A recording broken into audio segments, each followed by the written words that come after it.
Well, it happened yesterday evening, I should say, right before I fell asleep. Donald Trump, the 45th president of the United States, has been impeached. He has been impeached on two articles. The first one, abuse of power, and the second one, obstruction of Congress. Those seem pretty big. I could have imagined there would have been more, like the emoluments clause, uh, and there are other high crimes and misdemeanors about that. But besides that, Donald Trump is now the third president to be impeached. The last one, you might already know, Bill Clinton. Now, it's happened. Donald Trump will now have that big asterisk right by his name to indicate that he is one of the three presidents who have been impeached. There could have been four if Richard Nixon did not resign already. But I digress. What this means now is that with the impeachment investigation, the impeachment votes all done, it goes right to the Senate. Now, the Senate's not going to convict him. He's not going to be removed he's not going to be removed from office, and he's going to be there for the rest of his presidency to January of 2021. That is the big prediction. There is one big caveat, though, and that is the said emoluments clause that he must divest from his companies, the Trump Tower, Trump hotels, his resorts like the one down in Mar-a-Lago. But other than that, Mitch McConnell and Lindsey Graham are two members of the Senate who are going to say, look, no matter what will happen, no matter what we'll do, no matter what they'll bring on, we're going to say he's not guilty.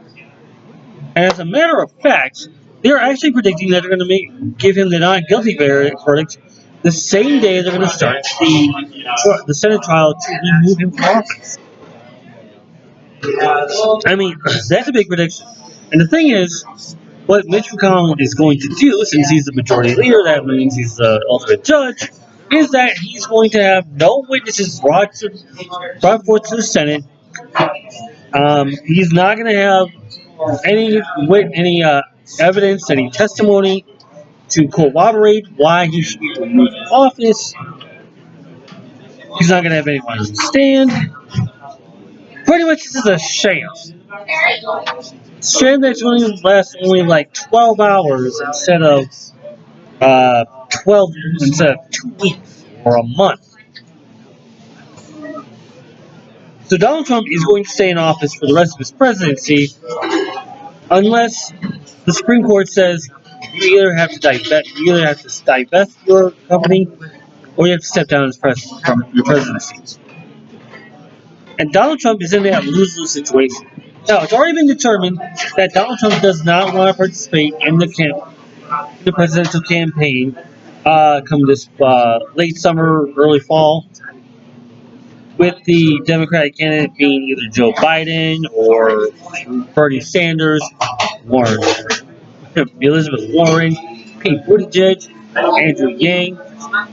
There are a whole bunch of candidates that are still in the Democratic race that could become the Democratic presidential nominee to be the presidential candidate to take on Donald Trump. And Donald Trump does not want to participate in these presidential debates, mainly because they'll have party neutral. Yeah, that's where I was. That's what I was going to say. Party neutral debaters. But alas, we'll get to that bridge soon enough. But by all means, this is pretty much a victory and a defeat for America. The victory is saying that we have punished the president for his crime. So partially partially punish the president and defeat, because let's face it, no president wants to go down and should be impeached at all unless there's a significant reason. And for this case, it is a significant reason. People are going to argue, well, Bill Clinton was impeached. I mean, he lied to us. He was perjured. Yes, yes, I agree. He was perjured. But that's small potatoes compared to what Donald Trump has done. And I say small potatoes because they could have tacked on several different charges, several different high crimes, several different misdemeanors. I mean, we're stuck with abuse of power and obstruction of Congress. Nancy Pelosi could have done a lot better on this one. And it may be the fact that Elijah Cummings, who was part of the judiciary, passed away over the summer. And Elijah Cummings could have been a big voice in saying that, yes, abuse of power should also go with endangerment of human lives. But it's done. There's nothing more that can be done. He has been impeached by the 2 articles of impeachment, but that's all it's gonna happen. Come January, Donald Trump will be acquitted by the Senate, by corrupt senators.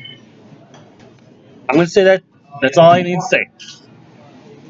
However, there is that caveat, and if he doesn't want to lose his company, he could step down as president of the United States and give it to Mike Pence. Otherwise, he's in a lose-lose situation right then and there. And what's funny about this is that, I mean, going back to the trial, Donald Trump is pissed. Not just because he was impeached, but because Senators Mitch McConnell, Lindsey Graham, and several others, Ted Cruz even, they're saying that they're not going to bring in any witnesses. And Donald Trump's going like, I want to testify. I'm getting no due process. This is one of those few times I'm actually going to agree with Donald Trump on this one. He's not getting his due process. He's not going to be able to testify in court. But it's like Mitch McConnell's giving him a free pass.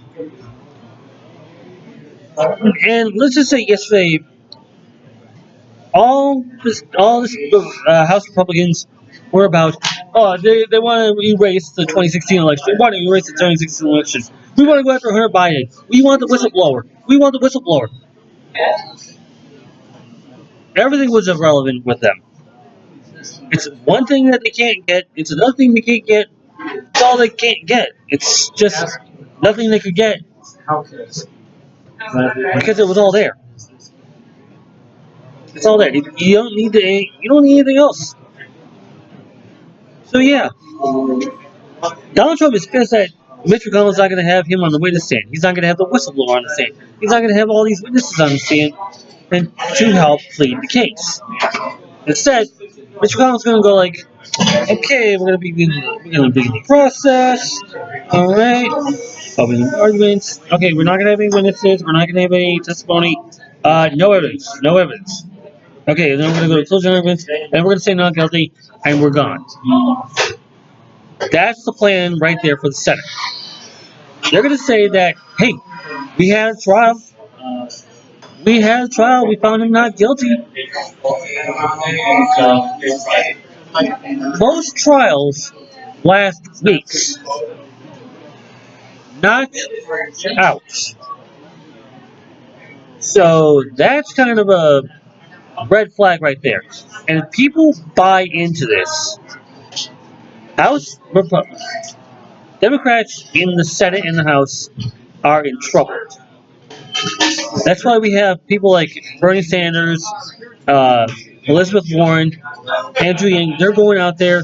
They're going to try to get their cases pleaded out that they deserve to be president because they want fairness.